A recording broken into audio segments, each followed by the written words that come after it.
So, morning guys. It is Friday, the 3rd of February.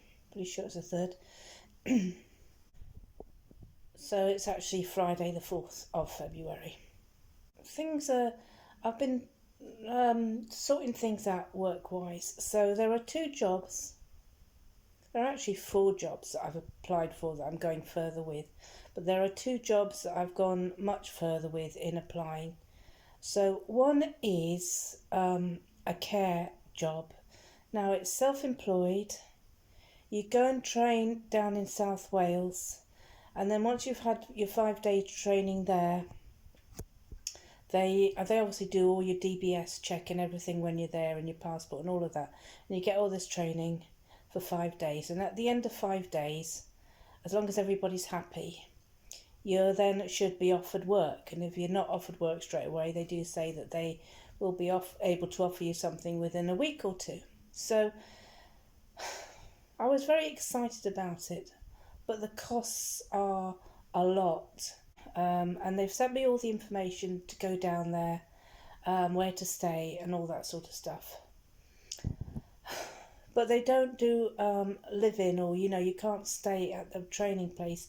They put in their letter, due to COVID, there are no rooms available and you have to book B&B. Now, she sent me a whole load of B&B and Airbnb that's been recommended by other people, but they're still really expensive. I mean, the cheapest I can find is around about 160 for 5 days.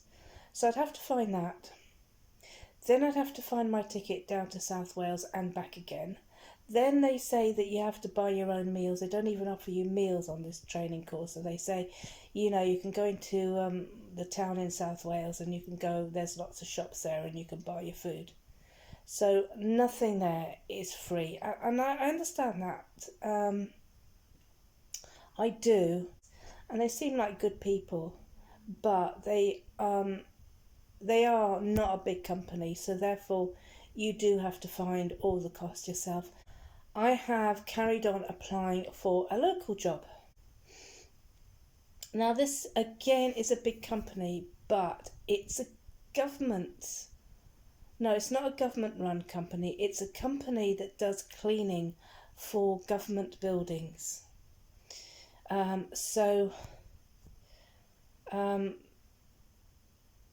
hoping, and I've done a lot of communicating with this guy, backwards and forwards, trying to sort the DBS out and everything.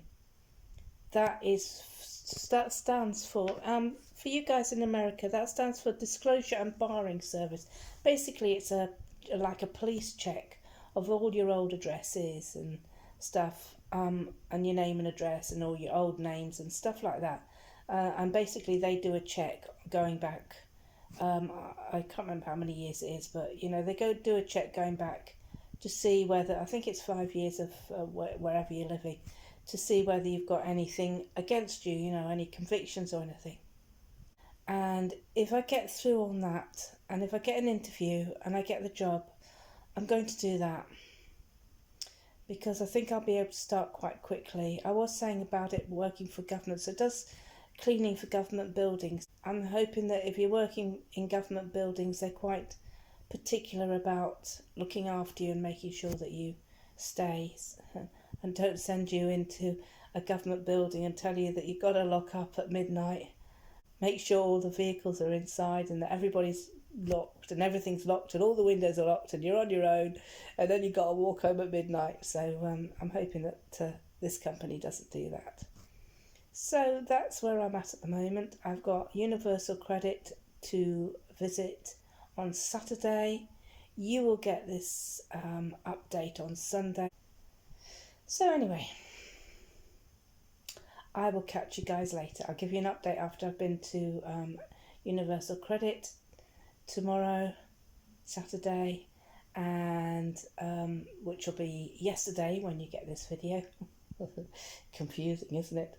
And then, I'll let you know what happened. Okay, guys, catch you soon. Hi, guys. Just on my way to the job centre to see Linda. So, see how that goes. Be there in 10 minutes.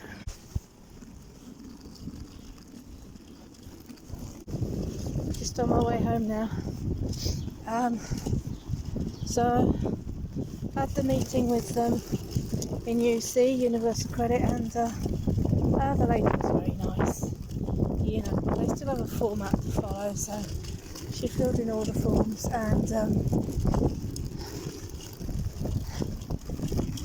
you know, she told me got to go back each week for an interview, and got to keep looking for jobs and filling in the journal and all of that. So I'll just follow the format they gave me and just hope that come the 21st of September, 21st of February, something somewhere will appear that will pay for my rent. Otherwise I'm going to be stuffed. So anyway, like I said, I'm going to go and now fill all the stuff in that they want me to fill in, including, you know, this housing stuff that you've got to apply for. Probably by the time I've done it all and got it filled in and everything and sent back and approved, I'll be working, so we'll see. Anyway, I will talk to you later.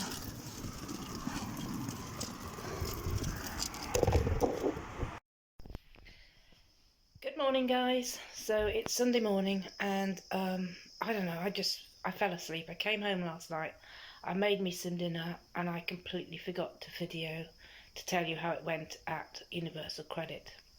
So, as you know from my earlier bit of video, I walked down to the Universal Credit. I met this lovely Linda called Lady.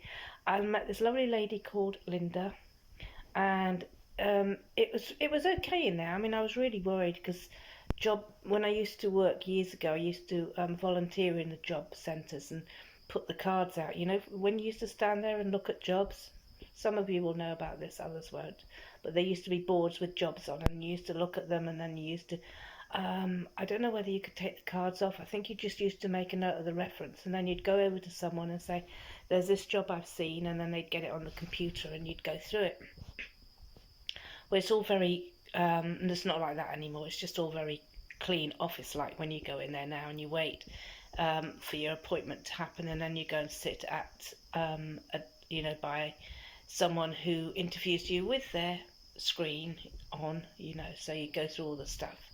And she was really nice, and we had a laugh and a joke and everything. And so anyway, she signed me up.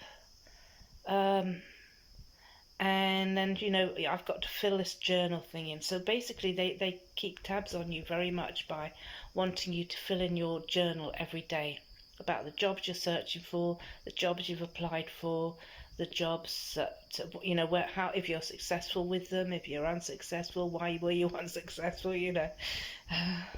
They didn't like me. So yeah, so you've got to fill that in every day.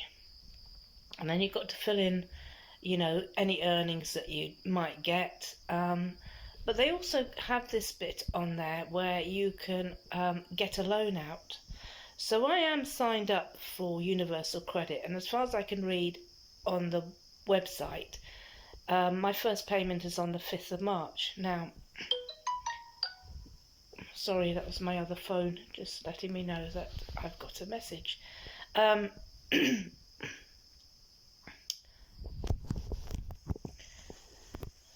So basically, we know that my rent is due on the 21st of February, 21st of February, and that is going to be before the 5th of March when my money comes in. So at the front of the Universal Credit website, there is a bit that you can apply for a loan, and you can apply for the loan for up to how much you get paid on a monthly basis. So they offer me £600, which is what I would get on the 5th of March, and I can get that. I can apply for that to get it straight away, paid into my bank straight away, and it's considered a loan. And then you decide how much you want to pay back for how long for. So I've put it down for 24 months, 2 years, and repaying, I think it's at £25. Anyway, there's no interest on that. and that actually suits me really well. So I have applied for that, because basically what it means to me is that's 2 months' rent. So it definitely gives me a month to slow down and work for the jobs that I actually want to get, instead of thinking, oh my God, I've got to find the next job, the first job.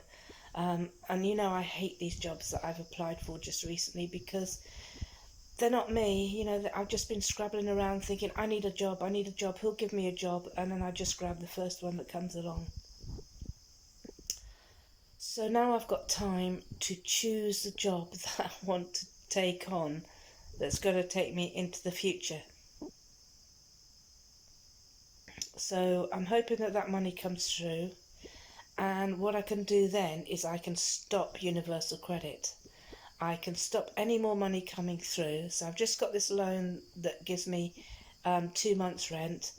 I can then look for any Indeed work and add that in as my food money and travel money, until I find the job that I want. And what it helps me do is not worry about the fact that Universal Credit are thinking that I'm ripping them off, because I don't want to take this money, but I need it.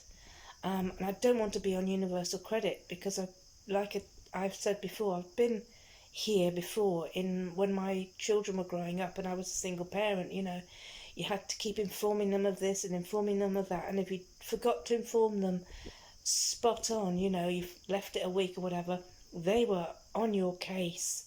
I've been in for a couple of interviews that's absolutely terrified me. They were telling me that, your housing benefit should have changed because you started this job last week. And I said, well, yeah, I'm really sorry. I have told you, but obviously I've told you a week late. And they said, well, we need to adjust your finance. And I said, do whatever you have to do. I didn't do it on purpose, but it did scare me. And I never want to go there again. I never want to claim again. But this loan really does that for me. It means that we're lending you 600 quid. You've got 2 years to repay it. You're not paying any interest, but here's the money. And I can then go back to Universal Credit and say, right, stop any other money coming in. I'll live off this loan. I'll repay it. And then obviously I can then go and look for a job. So that's given me a lot of hope. And it really makes me feel far less nervous than being on Universal Credit. So that really, really is good for me. So anyway, I've obviously got to wait till tomorrow or the day after to see if the money comes in. So I'll let you know on that. And then I can knuckle down and look for more of these live-in care jobs and other care jobs. Not particularly live-in. I don't know whether I want to do live-in now. I've got this extra time. If I can find a decent care job that's local, that I can get to, that I don't have to pay them. The one in South Wales was, going to cost me a lot of money to enrol to. And I still might go for it, because if I get this money in, I can, go and do that, get passed on that, and then I'm self-employed with them. At the same time, I can apply to work for other care jobs up here, also self-employed, and then I've got 2 or 3 that I can fall back on. That's what I'm thinking. So I can have 2 or 3 companies in the care world that I can be registered to, and then I can, when one bit of work is not coming in, I can do another. And if it's live in, short term, couple of weeks, and then I can come home. There's all sorts of things I can look at now, because hopefully if I get this money into my bank account, it gives me the space to start looking at that. So that's what I'm going to do. So, okay guys, catch you soon. Have a good day.